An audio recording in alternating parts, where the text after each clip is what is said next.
I want to reevaluate my plant collection, and I really want to focus on the plants that I have and the plants that I love and bring out the best out of all of my plants. I want to create a curated collection that contains really nice, beautiful plants that I love. And that's why I decided to downsize some plants that are perhaps not bringing me any joy. And that is exactly what we're gonna be doing in this video. I'm gonna be taking you through a couple of plants that I decided to, and I will be going through each plant, giving you my reasonings as to why I am getting rid of it. I hope this video will help you if you are also maybe indecisive or thinking about downsizing your collection.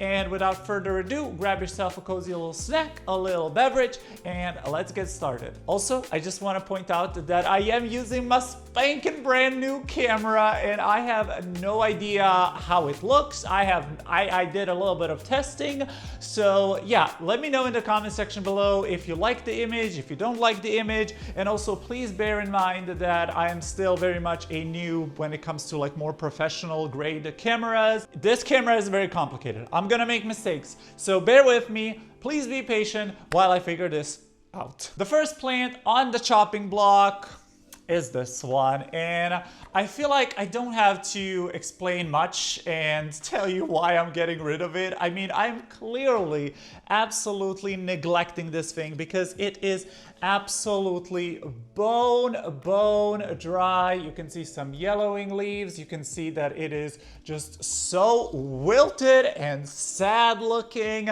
This is my Scindapsus Silver Ann, I believe, or Argyreus. Honestly, I don't even know the idea of this thing. That's how little I care for it.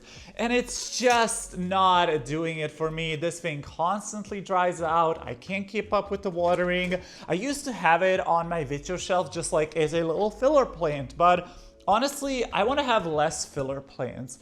I love filler plants, and I love having plants in every single one of my corners. And obviously, when you have like 800 plants, you can't love every single plant equally, but plants like this that are filler and also just kind of like hard to maintain, I'm like, why would I keep up with this? Because for example, I could be growing a golden pothos that also could be a filler plant, but that is so much less maintenance than this thing that I literally have to water twice a week if I want it to look nice. And even if I do manage to keep up with the watering, this thing will just throw out these like scraggly looking little like vines that just don't do anything, and it's just ugly.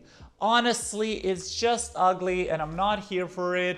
And this is a plant that is definitely gonna end up in the compost. And yeah, that's pretty much all I have to say about this one. Next up, we have the Philodendron White Princess. And actually, funny enough, this is a plant that I've already talked about getting rid of because it's just not bringing me joy. It's not doing anything for me, if I'm being quite frankly. And in general, if you've been on my channel for any amount of time, you know that philodendrons and me don't really get along. And this is just one of those philodendrons. It's a self-heading philodendron. It belongs in the princess family, which I hate. All of the like white princesses, pink princesses, white wizards, white knights, whatever, they all just kind of look ugly, and I don't know. I'm just not a fan. Like the leaves, I guess they're nice. Like the variegation can be nice, but it's just not doing it for me, if I'm being completely honest. And also, I did try to grow this thing in semi-hydro, and it's doing fine. But like, if I really wanted to bring out the full potential of this plant, I would have to put it on a moss pole. I would have to give it better light, and I'm just not willing to do that for a plant that, quite frankly, I don't love. So this is another one that I am going to be parting with. And I honestly should have parted with this plant a long time ago. Like the first time that I said I was going to get rid of it, I kept it. I kept it because I was like, oh, maybe I could like revive it. Maybe I could like grow it semi-hydroponically and maybe it will do better. And honestly, this is just like a kind reminder to myself and also to all of you to trust your instincts. If a plant isn't bringing you joy and if you're thinking about getting rid of it, just do it. Like, just do it. Especially for like the majority of the plants that we're growing, they are so widely available nowadays that even if you do regret getting rid of a plant, you can easily buy it again. None of these plants are super expensive, so honestly, if at any point I really want to bring some of these plants back in my collection, I can do that quite easily. And frankly, I have never regretted getting rid of a single plant. Like, even if I thought that I was gonna miss the plant, I literally just forget about it within a day. So yeah, Philodendron White Princess is gone. She's gone. We're saying goodbye to her. Next up is a plant that I received actually pretty recently, I would say, and that is my Apoballis Acuminatissima. And honestly, I've talked about this plant a couple of times and told y'all how I'm struggling with it, told y'all how I'm not really loving it, because in theory, I thought that I would absolutely adore this plant. In theory, it has these like really gorgeous, beautiful leaves, but it's just not doing it for me. Like, its growth pattern, I'm not excited about. It is constantly blooming. Like, this is literally probably like the third or fourth time that this thing has bloomed for me, and I've only had it for maybe half a year, and it is just not bringing me any sort of joy. Now, I will say this plant isn't hard necessarily. I've heard that these can be quite divalicious divas, but I have it in semi-hydro. It seems to be doing fine in semi-hydro. Actually, I don't know. Oh yeah, I can see a little root, so clearly she is rooted. I got this plant because in the pictures online, it looks so beautiful and stunning, and I do like the texture of it. The texture is it's not velvety, it's kind of like leathery. It's very smooth, which I like, but like just overall the vibe that this plant gives me, honestly, it gives me weeds, and it gives me just no. It does bring me no joy. It brings me absolutely no joy, and for that reason, I'm getting rid of the Apoballis Acuminatissima. Also, I hope I'm pronouncing that right. I don't even know. Yeah, I kind of feel sorry about this plant because it is a pretty plant, just not for me, and that's fine. Do I even have to say why I'm getting rid of this one? Do you see this? Do you see the runner that this thing is producing? I am not a fan, okay? I am absolutely not a fan.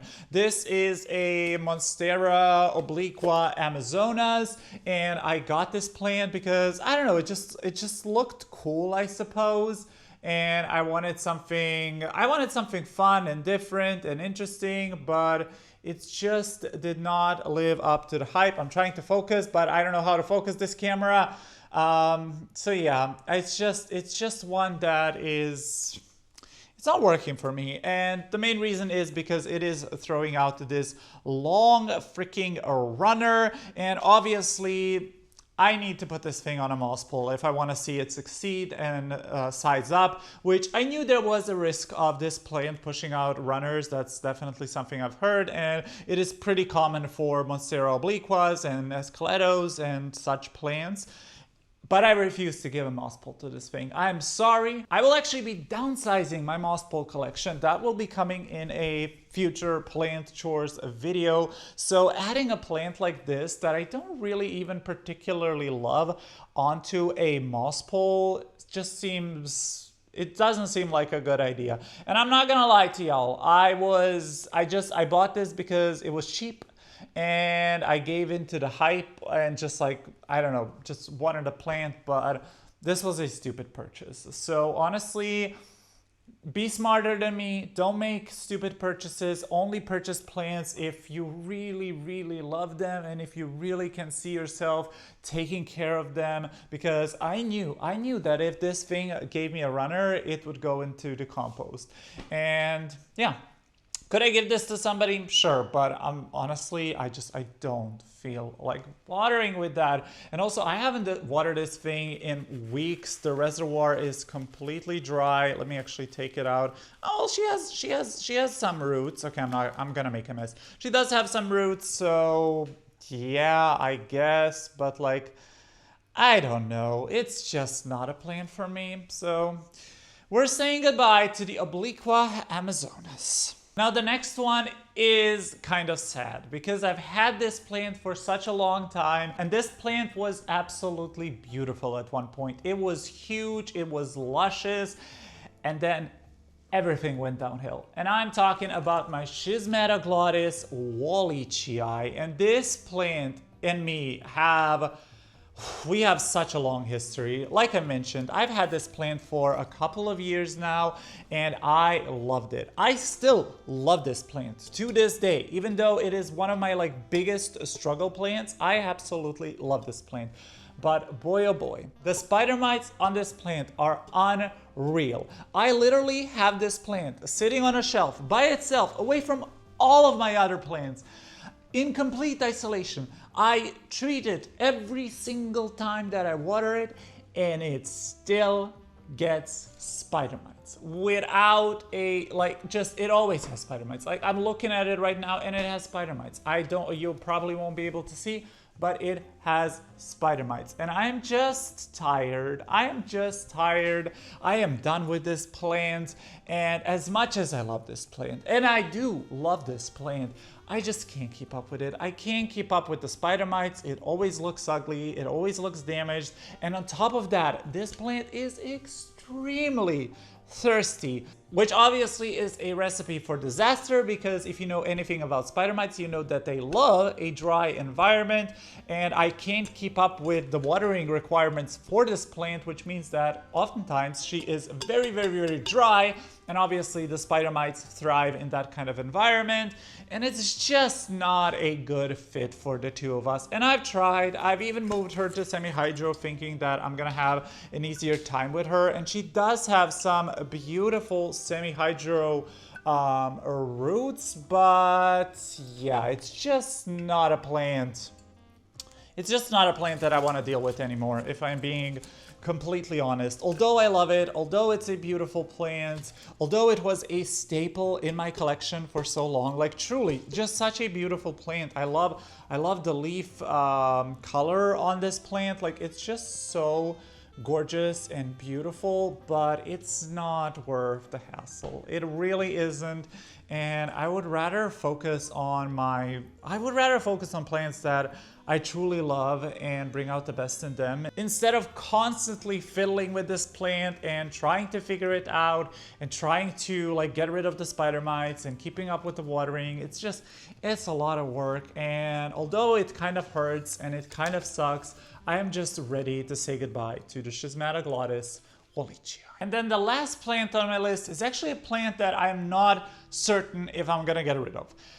And that is my string of pearls. Because in theory, I think the string of pearls is one of the most gorgeous, beautiful houseplants. But in practice, oh my God, it's just requires so much light. You need a lot of light for this plant, and you need it from all sorts of directions. You need light from the front in order to keep the trailing section happy, and you need light from the top in order to keep the top section happy. And I am giving this plant light from the top, which is why she isn't looking too bad on the top, but I am absolutely not giving her enough light in this portion, which is why she is bolden and just looking ugly. And I am tired of having this plant in my collection looking like this. And yeah, the reason why I'm not sure if I'm gonna completely get rid of this one, because I did think about restarting it, but realistically, even if I do restart it, it will take months, maybe even years to grow out like this again. And what am I gonna do? I don't have any spot in my entire space where this plant would be happy, where I could give her the proper light that she actually requires. I could potentially maybe hang her in a window or something like that, but I know myself, and I know that plants that hang in a window get absolutely neglected. And also, I don't have I just noticed I have it. Okay. And even if I did put it on a window, like the only window that I could have put it on is a north-facing window. So again, that probably wouldn't be enough light for this plant because these plants really do need a lot of light. This is a succulent and they just need light. Like, I'm sorry, if you want like a pretty nice, full, plump string of pearls, this thing needs a lot of light. I just cannot meet its care requirements. And honestly, now that I'm talking it through, now that I'm saying all of these things out loud, I have made my decision. I'm getting rid of this plant. I'm not gonna keep it. I'm not gonna restart it. It's a beautiful plant. I think a healthy, beautiful, full string of pearls is probably one of the most beautiful houseplants you can have. I absolutely love a good string of pearls. And I've had a couple of good years with this plant where she looked really, really lovely. And honestly, even when this plant was at its best, I didn't look at it very much. It didn't wow me. It didn't do much for me. So considering all of those facts, I'm ready to part ways with this plant and say goodbye to the string of pearls. That is it for this video. There are still a couple of plants that I am kind of debating if I should get rid of or not, but you know what? Baby steps. I feel like when people are downsizing, they think they need to downsize their whole collection by like, I don't know, 50% or whatever. But honestly, even just getting rid of one plant, even just getting rid of a plant that is maybe too much care or that you are neglecting too much or that honestly just looks ugly, even that will help you so much and it will feel like a weight was lifted off your shoulders. So for me, choosing 6 plants and getting rid of 6 plants out of like my 120 is good enough for now. My goal is to slowly curate my collection. I don't want to be buying any more plants. Like, I pretty much have all the plants that I want in my collection already. There aren't any like wish list plants that I really am dying to get. Like, I have everything. I have velvety plants, I have silver plants, I have variegated plants, I have big plants, I have small plants, I have trailing, I have, you know, I have it all. I don't feel the need to add any more plants to my collection. I just want to focus on the ones that I have. I want to bring out the best in them, and I just want to display them nicely and give them the love and care that they truly deserve. I hope you did enjoy this video. Let me know in the comment section below if you are currently downsizing your plants and what are some plants that you are planning to get rid of. I hope you enjoyed this video. If you did, please don't forget to hit that like button, subscribe for more videos, and turn on the notifications so you're notified about every new upload.